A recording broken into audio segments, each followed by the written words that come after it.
Hello friends, this is Rahi and welcome to our channel BEd वाले। आज के इस वीडियो में हम कुछ जानेंगे संगीत के बारे में। देखिए, संगीत में क्या है, हमने काफ़ी सारी वीडियोस को डाल रखा है। अगर नहीं देखा है आपने तो उन वीडियोस को जाके चेक कर सकते हैं। देखिए, संगीत में सबसे ज़्यादा इंपॉर्टेंट होता है लय और ताल का होना। अगर आपके पास सुर नहीं है, रस नहीं है, किसी चीज़ में सुनने में मज़ा नहीं आ रहा, आप ऐसा गा रहे हैं कि लोगों के कानों को चुभ रहा है, तो वो संगीत किसी काम का नहीं है। या आपने कुछ ऐसा बना दिया जो लोगों को चिढ़न दे रहा है, तो वो कला किसी काम की नहीं है। तो क्या है, किसी भी चीज़ में स्वरों का होना, लय ताल का होना बहुत ज़्यादा ज़रूरी है। बहुत लीड प्ले जो कह सकते हैं, शरीर में जैसे ढांचा होता है ना, वैसे संगीत में ताल और लय होती है। तो हम इसको डिस्कस करते हैं। ताल एवं लय। ताल एक प्रकार का काल्पनिक ढांचा है जिसमें संगीत के बोल फिट किए जाते हैं। ठीक है, भारतीय संगीत में मात्राओं के समूह को ताल कहते हैं। मैं बता रही हूँ आप लोगों को, ये बिल्कुल इतनी ज़्यादा इम्पॉर्टेंट चीज़ें हैं कि आपको पेपर में मिल सकती हैं, तो प्लीज़ इन चीज़ों को आप रिवाइज करके जाइएगा। हर ताल कुछ निश्चित संख्या के अंकों से बनती है।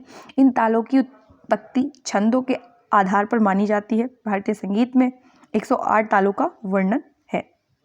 अब प्रमुख तालें कौन कौन सी हैं, तो आपने ढोलक बजती हुई देखी ही होगी। तो ढोलक पे कहरवा ताल पे बजती है। ठीक है, मतलब कई सारी तालें हैं, लेकिन एक ताल है जो कहरवा ताल भी है, जो ज़्यादातर यूज़ की जाती है उत्तर प्रदेश में। कुछ प्रमुख ताल कौन सी? हिंदुस्तानी संगीत में एक ताल, त्रिताल, झूमर, झूमरा और चौताल और धमार, दीपचंदी आदि। कर्नाटक संगीत में आदि ताल, रूपक ताल, झप ताल, खंड चंपू ताल आदि। अगर हम बात करें तो लय का सामान्य अर्थ क्या है? लीन हो जाना या विश्रांति प्राप्त कर खो जाना। तात्पर्य यह है कि गायन और वादन में क्रिया और काल के परस्पर मिलन को ही लय कहते हैं। जहाँ ताल क्रिंकिट है, वहीं लय अब्स्ट्रैक्ट है, यानी ताल को समझाना और प्रस्तुत करना जितना सरल है, लय को समझाना उतना ही कठिन है। एक कलाकार का लय पर जितना अधिक अधिकार होगा, उसकी कला का जादू उतना ही ज़्यादा होगा। लय के 3 प्रकार हैं। कौन से? विलंबित, मध्य और द्रुत लय। पहला अगर हम लोग बात करें तो आलाप क्या होता है? आलाप है राग संयोजन से पहले आलाप का गायन वादन किया जाता है। आलाप गायन में प्रायः आ और अ ध्वनि का प्रयोग होता है। हम लोग कहते हैं आ, ऐसे। हिंदुस्तानी संगीत में आलाप ऐच्छिक होता है, जबकि कर्नाटक संगीत में यह अनिवार्य है कि किसी भी म्यूजिक के शुरू करने से पहले, गाने से पहले आपको आलाप देना ज़रूरी है। वो जान होता है एक तरीके से म्यूजिक की। आलाप गायन की दक्षता के आधार पर निपुणता को परखा जाता है। आकार में स्वर की शक्ति और आवश्यक भावधारा प्रवाहित करने के लिए धीमी गति से हृदय बेदी ढंग से राग के छोटे छोटे स्वर समूह रुकते हुए लिए जाते हैं, वे ही आलाप होते हैं। मिंड प्रधान सरस स्वर योजना ही आलाप का आधार है। उसके बाद अगर हम लोग समझें तो तान क्या है। देखिए, तान, ये सारी चीज़ें इंपॉर्टेंट है, मतलब शॉर्ट में समझिए, लॉन्ग में लिखिए। तान राग के स्वरों को तरंग या लहर के समान ना रुकते हुए, ना ठिठकते हुए जो सरस एवं लयपूर्ण योजनाएं तरंगित की जाती हैं, ताने कहलाती हैं। मोती के दाने के समान एक एक स्वर का दाना सुस्पष्ट और आकर्षक होना चाहिए, तभी तान का अंग सही माना जाता है। आरोह अवरोह यानी उतार और चढ़ाव। मध्य सप्तक के सा से तार सप्तक के सा तक स्वरों को क्रमवार चढ़ाने की क्रिया का नाम आरोह है, और तार सप्तक के सा से मध्य सप्तक के सा तक स्वरों को क्रमवार उतारने का नाम अवरोह है। जैसे हम लोग कहते हैं सा रे गा मा पा धा नी सा, फिर सा नी धा पा मा, सा नी धा पा, ऐसे करके कुछ होता है। आई डोंट नो, मैं म्यूज़िक की स्टूडेंट नहीं रही हूँ, तो मुझे इतना बेहतर तरीके से नहीं आ रहा है, पर ऐसे ही होता है। सा रे गा मा पा धा नी सा नी धा पा मा गा रे सा, ऐसे करके कुछ होता है। तो यानी जब हम बोल रहे हैं सा रे गा मा पा धा नी सा, तो ये हमने क्या किया? आरोह किया। फिर हम कह रहे हैं सा नी धा पा मा गा रे सा, तो ये क्या है? अवरोह है, उतरता और चढ़ता क्रम। ठीक, उसके बाद रस अगर हम लोग देखें तो यहाँ पे रस की बात करें तो यह सिद्धांत भारतीय कला एवं साहित्य के मूल में समाहित है। रस का शाब्दिक अर्थ होता है आनंद। देखिए, अगर किसी चीज़ में आनंद नहीं आ रहा तो वो चीज़ बेकार है। चाहे वो पढ़ाई हो, चाहे वो म्यूज़िक हो, आर्ट हो, जिस चीज़ में इंसान को मन लगेगा, आनंद आएगा, रस आएगा, तब जाके वो काम बेहतर हो पाएगा। काव्य में जो आनंद आता है वही काव्य का रस है। उसी प्रकार संगीत में जो आनंद आता है वह संगीत का रस है। इस रस के सिद्धांत के जनक भरत मुनि हैं। उन्होंने अपने प्रसिद्ध जो ग्रंथ है नाट्यशास्त्र में सिद्धांत की चर्चा किसमें? रसों की संख्या 8 बतलाई है। शुरुआत में रसों की संख्या कितनी थी? 8 थी, किंतु बाद में शांत नामक नवे रस को स्वीकृति मिली, यानी रसों की संख्या कितनी? कुल 8 है, जिसे नवरस कहा जाता है। ये देखिए कौन कौन से रस हैं, उनका स्थायी भाव कौन कौन सा है। हम हिंदी में भी इसको पढ़ चुके हैं, जिन बच्चों के पास हिंदी रही होगी वो इससे परिचित होंगे, जिनके पास नहीं है वो भी समझ सकते हैं। रस क्या है? पहला है श्रृंगार रसिक, तो उसके बाद हम इसका स्थायी भाव क्या है? रति है। हास्य रस, हास है इसका स्थायी भाव। करुण रस, शोक है स्थायी भाव। रौद्र रस, इसका स्थायी भाव क्रोध है। वीर रस, जिसका स्थायी भाव उत्साह है। भयानक रस, जिसका स्थायी भाव भय है। विभत्स रस, जिसका स्थायी भाव घृणा है या अद्भुत रस, जिसका स्थायी भाव आश्चर्य है। शांत रस, जिसका स्थायी भाव वैराग्य है। रस सिद्धांत संगीत समेत समस्त कलाओं का मूलाधार है, जो भारत के अतिरिक्त दुनिया में अन्यत्र कहीं नहीं पाया है जाता।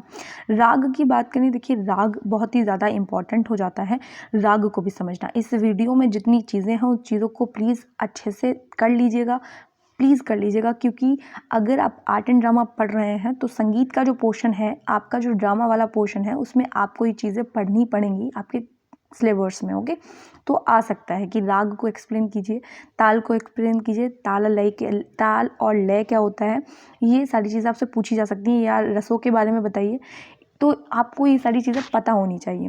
राग क्या है? तो राग शब्द की उत्पत्ति रंज धातु से हुई है, जिसका अर्थ है रंगना।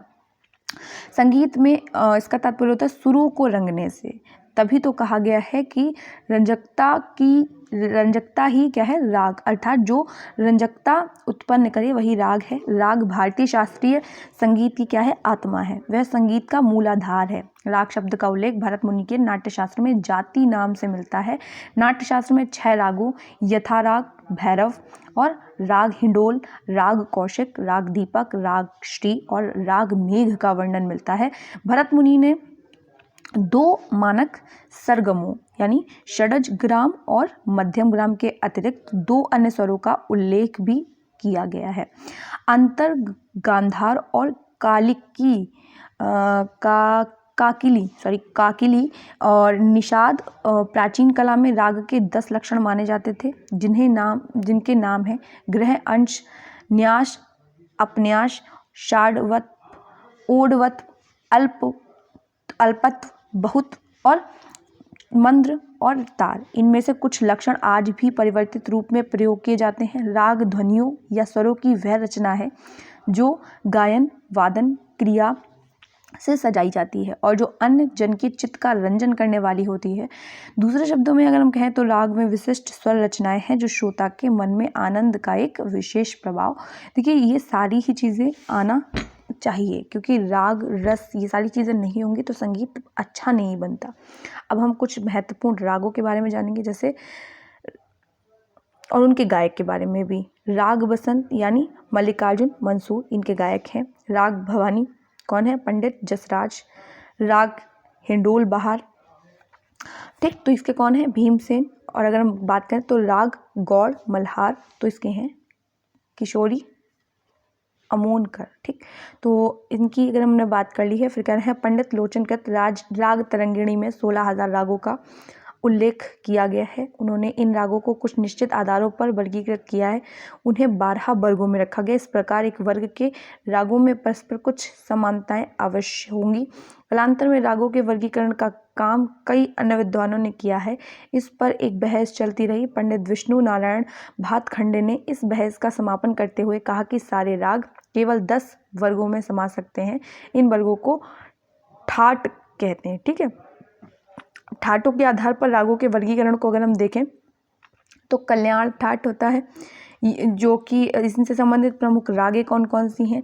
तो जो कल्याण ठाट हैं उनमें कौन कौन सी रागें आती हैं? तो यमन, भूपाली, केदार, हिंडोल, छायानट, ये सारी आ जाती हैं। ऐसे ही बिलावल में कौन सी आती हैं? बिलावल, दुर्ग, देशकार। ऐसे ही खमाज में आती हैं खमाज, तिलंग।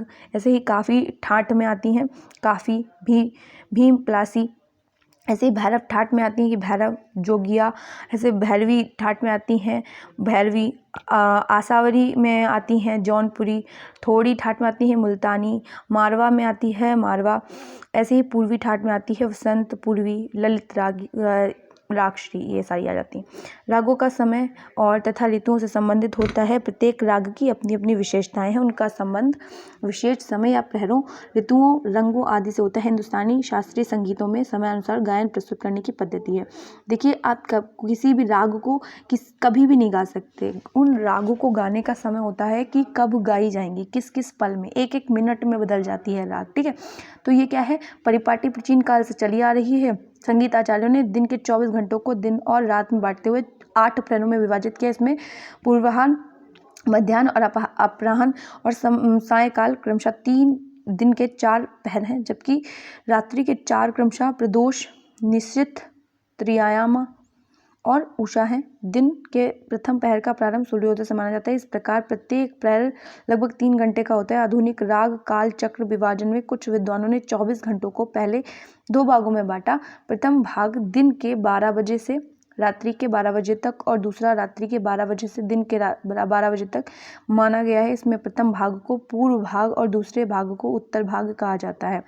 रागों के समय अनुसार वर्गीकरण की बात करें तो राग दरबारी देर रात में गाया जाता है। राग भैरवी प्रातःकाल में गाया जाता है, सायंकाल में गाया जाता है। राग बिहाग रात्रि का द्वितीय पहर में गाया जाता है। राग बिलावल देर सुबह में। राग भूपाली रात्रि का प्रथम पहर। राग देश रात्रि का दूसरी पहर। राग बगेश्री रात्रि का द्वितीय पहर। राग रागेश्री वर्षा ऋतु में किसी भी समय। ठीक है, तो राग हिंडोल तो वसंत ऋतु में गाया जाता है, रात्रि का जो तीसरा पहर होता है। राग काफ़ी फाल्गुन माह में रात्रि के दूसरे पहर में गाया जाता है। राग दीपक शाम में दीपक प्रज्वलित करते समय गाया जाता है। राग मालकौंस शीत ऋतु में तीसरे पहर में गाया जाएगा। राग मेघ रात्रि का द्वितीय पहर। राग मल्हार पूरी रात या रात्रि का द्वितीय पहर। और राग सूर मल्हार वर्षा ऋतु में किसी भी समय। ये ऐसे चक्र दिया गया है, आप इसको देख सकते हैं और इसको भी अपनी कॉपी में बना सकते हैं, जिसमें एग्जामिनर पर बहुत अच्छा इफेक्ट पड़ेगा और आपके जो नंबर हैं वो इंक्रीज़ हो सकते हैं। अगर ये वीडियो आपके लिए हेल्पफुल रहे और अगर आपको लगा हो कि ये वीडियो आपके लिए हेल्पफुल रही तो इस वीडियो को लाइक कीजिएगा और चैनल को सब्सक्राइब कीजिएगा। मिलते हैं इसी तरीके की वीडियोस के लिए, बने रहिए हमारे चैनल पे।